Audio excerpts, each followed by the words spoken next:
Assalamualaikum warahmatullahi wabarakatuh. Waalaikumsalam warahmatullahi wabarakatuh. Selamat pagi semuanya. Kembali lagi bersama kami di Bisik Bincang Asik. Lalu untuk episode kali ini, perkenalkan saya Sobat Amar dari kelas 11 1A sebagai host episode Bisik kali ini, dan partner Saya Sobat Fayat dari kelas 11 1B. Kita di sini sebagai sobat literasi akan bersama menjadi caster sobat-sobat sekalian. Untuk episode kali ini topiknya nggak kalah menarik kok. Tentu kita siapkan dengan khasnya spesial Ramadan. Nah, di sini kita juga udah bersama narasumber kita ya. Ini kami ada profilnya dikit. Beliau sendiri merupakan guru senior di sekolah Sabilillah. Beliau adalah sosok yang kritis dan religius serta bijak dan mendukung prestasi siswa. Beri salam kepada Bu Aisyah. Assalamualaikum. Waalaikumsalam warahmatullahi wabarakatuh. Gimana Bu kabarnya? Sehat-sehat ya Bu? Alhamdulillah sehat. Nah, alhamdulillah. Jadi mari kita buka ya Bu dengan pertanyaan pertamanya. Oke, silakan. Nah, ini pertanyaan pertamanya. Mengapa pengendalian hawa nafsu penting dalam kehidupan manusia ya Bu? Dan apakah hal tersebut ada hubungannya dengan bulan Ramadan ini? Apakah jadi lebih baikkah untuk mengendalikan nafsu dalam bulan ini atau gimana Bu? Oh iya, terima kasih ya. Sebenarnya nafsu itu adalah kelebihan manusia dibandingkan dengan malaikat, Mas. Jadi nafsu itu sebenarnya adalah sebuah potensi yang dimiliki oleh manusia dibandingkan dengan malaikat yang menurut kita adalah malaikat makhluk yang tanpa dosa. Kalau kita menganggap malaikat itu makhluk tanpa dosa, iya, tetapi yang lebih tinggi derajatnya dibandingkan dengan manusia masih manusia. Nah, yang membedakan antara manusia dengan malaikat adalah nafsu itu sendiri. Dan nafsu itu adalah sebuah keinginan untuk manusia bisa menciptakan, bisa berkreasi dengan nafsu itu. Kalau malaikat kan tidak. Jadi kalau malaikat itu disuruh oleh Allah satu tugas, yaitu yang dilaksanakan. Tidak akan punya keinginan untuk berpindah tugas atau mengganti tugas. Menunda pun tidak ada keinginan. Tetapi manusia tidak. Dengan nafsu itu, kalau kita mampu mengendalikan dalam arti mengarahkan, maka nafsu itu sendiri menjadi sebuah potensi yang besar. Nah, saatnya mengendalikan nafsu itu ya dengan puasa ini. Jadi puasa, kalau kita katakan latihan untuk mengendalikan nafsu adalah benar. Demikian Mas ya. Berarti sebagai pembeda ya Bu, Iya, antara betul. kita sama malaikat. Sama malaikat. Makanya manusia adalah makhluk yang paling sempurna dibandingkan dengan makhluk yang lain. Meskipun nafsu itu dimiliki oleh makhluk yang namanya setan, tapi jika dikendalikan oleh manusia menggunakan akalnya, pertimbangan akalnya, maka nafsu itu menjadi sebuah potensi besar yang bisa menjadi modal manusia untuk mencipta, berkreasi, gitu Mas. Nah, kalau kita puasa, nah saatnya kita untuk mengarahkan nafsu itu sehingga nafsu itu tidak salah arah gitu. Jadi meskipun dalam Al-Quran itu dikatakan innan nafsa, a'udzubillahi minasyaitonirrajim, bismillahirrahmanirrahim, innan nafsa la'ammaratun bisu. Sebenarnya nafsu itu mengarahkan manusia ke sesuatu yang jelek. Tapi dengan akal yang diberikan oleh Allah kepada manusia, maka manusia akan bisa mengendalikan nafsu itu supaya tidak selalu ke arah yang supaya tidak ke arah yang jelek. Tetapi nafsu itu justru dibelokkan ke arah yang positif. Demikian. Nah, saatnya ini momen Ramadan ini adalah momen latihan kita untuk bisa mengendalikan nafsu itu sendiri agar menjadi sesuatu yang jelek menjadi sebuah potensi. Demikian Mas. Oh gitu ya Bu. Lantas bagaimana kita sebagai manusia itu yang punya hawa nafsu nih kan, sebagai pembeda dari malaikat itu menahan hawa nafsunya? Karena kan seperti yang jenengan sampaikan, kalau nafsu itu identik dengan sesuatu yang negatif. Iya. Padahal konsep tersebut banyak disalahartikan, terutama bagi kita kaum remaja ini, gitu. Suka dijadiin alasan sebagai apa kita itu manusia punya hawa nafsu gitu, kadang khilaf atau bagaimana. Benar, gitu. itu yang perlu kita edukasi ya para remaja kita edukasi tentang hakikat nafsu itu sendiri. Jadi nafsu itu tidak lantas kita biarkan menuju ke kejelekan, tapi kita arahkan. Apalagi remaja itu adalah masa-masanya yang mereka untuk belajar, untuk berpikir kritis, berkreativitas. Nah itu saatnya. Jadi konsep tentang nafsu yang selama ini ada pada mindset remaja, yaitu yang harus kita luruskan, bahwa nafsu itu jangan jadi alasan bahwa saya itu kan nafsu gitu. Saya berbuat salah itu kan saya masih remaja. Terus nafsu kan selalu ke arah kejelekan. Oh tidak, jadi nafsu itu harus kita kendalikan agar tidak ke arah kejelekan. Dengan apa ya? Dengan akal. Nah, untuk mengasah akal, apa yang harus dilakukan? Ya belajar supaya akalnya itu mampu untuk mengendalikan nafsu itu sendiri, sehingga nafsunya para remaja itu tidak harus dituruti kalau memang nafsu itu ingin mengerjakan sesuatu yang jelek, tetapi ya dengan kesadaran si remaja tadi, para remaja itu agar terus belajar bagaimana cara mengendalikan nafsu itu menjadi sebuah kebaikan. Nah saatnya ini Mas Ramadan, belajar, kita coba untuk belajar mengendalikan nafsu itu sendiri. Misal remaja mempunyai nafsu untuk makan sebanyak-banyaknya. Makan sebanyak-banyaknya. Aku mau makan yang seblak level berapa, keinginanku itu. Teman-temanku juga demikian. Oh iya, sekarang kan sedang puasa. Nah, kita coba rem nafsu makan tadi itu, makan yang seblak pedas, makan yang banyak itu kita rem. Oh iya, aku sedang puasa. Kan hari ini aku sedang puasa, maka aku tidak boleh makan seblak.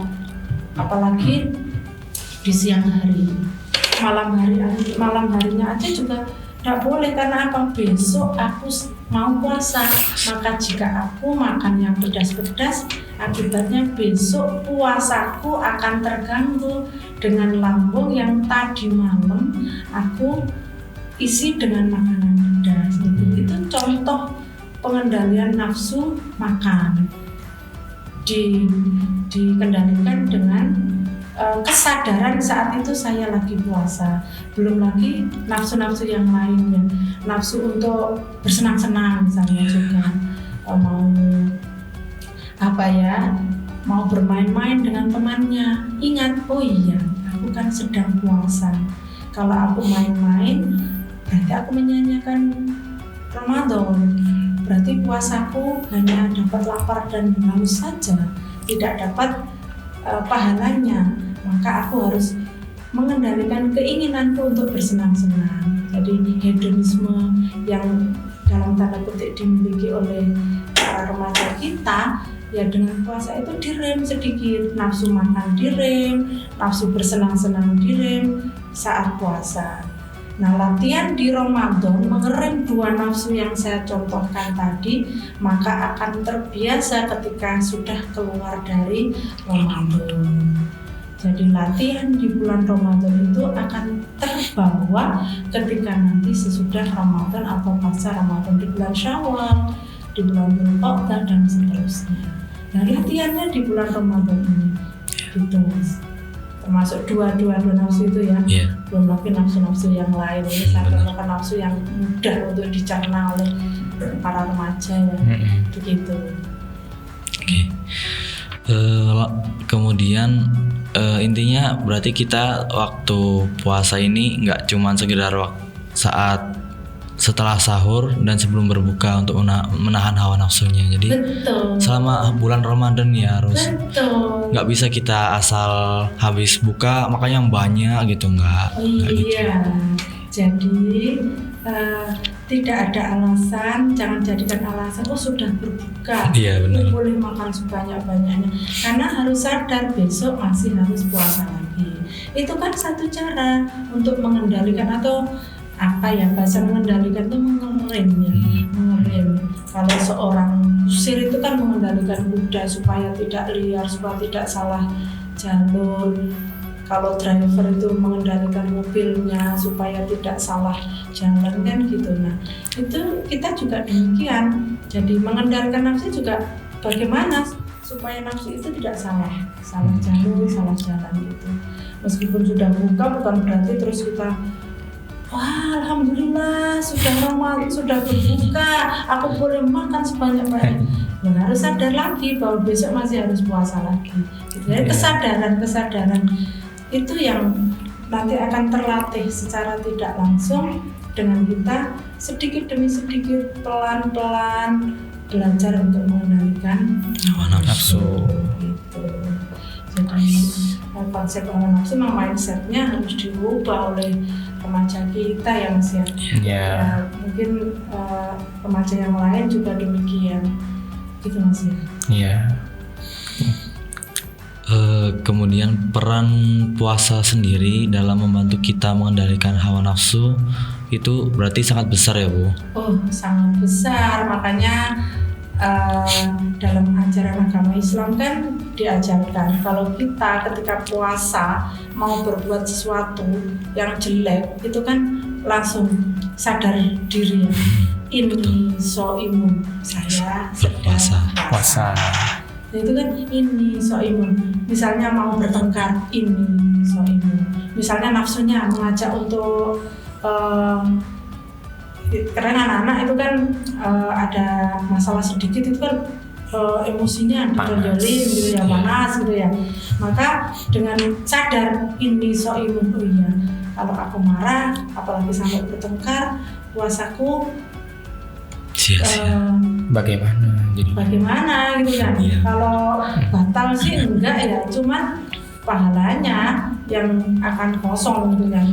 Pahalanya yang akan batal. Kalau batal puasanya sih enggak, tapi batal pahalanya puasa gitu Mas. Jadi benar-benar momen puasa ini harus kita jadikan satu waktu untuk kita benar-benar belajar, terutama bagi kaum remaja, anak remaja itu. Makanya kalau puasa ya sebisa mungkin puasa yang dengan penuh kesadaran, supaya efek puasa ini akan dirasakan walaupun sudah tidak bulan Ramadan. Jadi akan membentuk satu pribadi yang pandai dalam mengendalikan hawa nafsu. Saya penasaran Bu tentang bulan Ramadan ini kan banyak yang mengatakan kalau yang namanya setan-setan itu di kerangkeng, dikurung gitu Bu. Nah tapi kenapa kok kita ini sering tergoda sama hawa nafsunya walaupun sudah memasuki bulan Ramadan? Apalagi banyak yang bilang kalau orang-orang yang mudah tergoda sama hawa nafsunya sendiri itu tergolong orang yang lemah, begitu. Iya. Loh, setan itu kan ada dua ya Mas ya. Nah, di surat An-Nas itu kan ya, minal jinnati wan nas. Yang diikat itu yang dipenjara, yang dikerangkeng dalam bahasa kita itu kan ya yang setan yang dari golongan jin, tapi masih ada setan yang dari golongan manusia.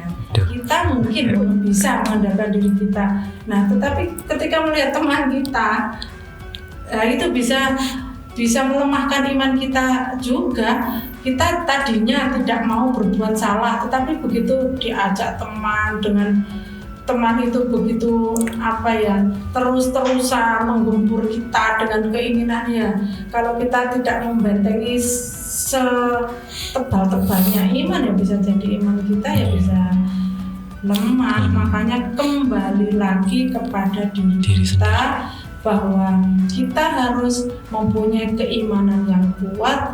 Meskipun kita puasa, setan dari jin sudah diikat, tetapi masih ada setan dari golongan manusia yang mungkin bisa mempengaruhi kita. Itu makanya ya itu tadi, kembali lagi ke diri kita ya, hawa nafsu kita itu yang kita kendalikan.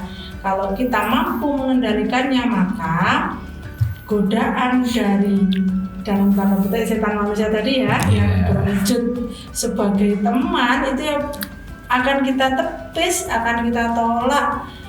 Ya kita akan menjadi diri kita kalau kita mampu mengendalikan hawa nafsu kita gitu. Jadi sebesar apapun godaan dari teman yang dalam tanda petik setan manusia tadi itu ya bisa kita kendalikan. Gitu.